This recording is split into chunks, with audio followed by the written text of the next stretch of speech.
Shija K Sivaprasad Lokayukta കേസെടുത്തിരിക്കുന്നു അദ്ദേഹത്തിനെതിരെ. Sangh Parivar അനുകൂലിയാണ്, chancellor നിയമിച്ച vice ചാൻസലറാണ്. ഇപ്പോൾ അടുത്ത ദിവസങ്ങളിൽ സ്ഥിരം വി സി വരുന്നതോടെ തെറിക്കാൻ പോകുന്ന ആൾ കൂടിയാണ്. ഇപ്പോൾ എന്തിനാണ് ഈ വി സിക്കെതിരെ ലോകായുക്ത കേസെടുത്തിരിക്കുന്നത്?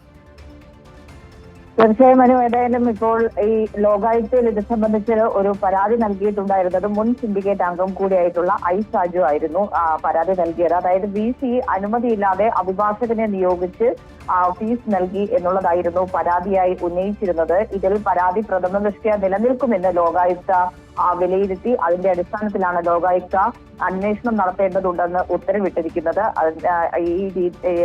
ഇതേ തുടർന്നാണ് കേസ് എടുത്തിരിക്കുന്നത്. അതായത് വി സി കെ ശിവപ്രസാദ്, അതോടൊപ്പം തന്നെ രജിസ്ട്രാർ ഇൻചാർജ് ആയിട്ടുള്ള ജി ഗോവിന്ദ് എന്നിവർക്ക് ഇത് സംബന്ധിച്ചുള്ള നോട്ടീസ് അയക്കാനും നിലവിലിപ്പോൾ ലോകായുക്ത ഉത്തരവ് ആയിട്ടുണ്ട് എന്നുള്ളത് തന്നെയാണ് നമുക്ക് കൂട്ടിച്ചേർക്കാനുള്ളത്. ഇതുമായി ബന്ധപ്പെട്ട് വലിയ തോതിൽ സിൻഡിക്കേറ്റ് അടക്കം അവിടെ വലിയ തോതിലുള്ള പ്രതിഷേധം ഉന്നയിക്കുകയും ഒക്കെ ചെയ്തിരുന്നു. പക്ഷേ അതൊന്നും മുഖവിലേക്ക് എടുക്കാത്ത തരത്തിലുള്ള നടപടിയുമായി മുന്നോട്ട് പോകുന്നതായിരുന്നു വി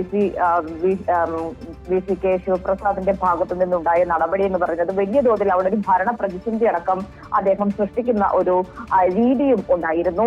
ഇത്തരത്തിലുള്ള വിഷയങ്ങളൊക്കെ നിലനിൽക്കുമ്പോഴാണ് സാങ്കേതിക സർവകലാശാലയിലേക്കും അതോടൊപ്പം തന്നെ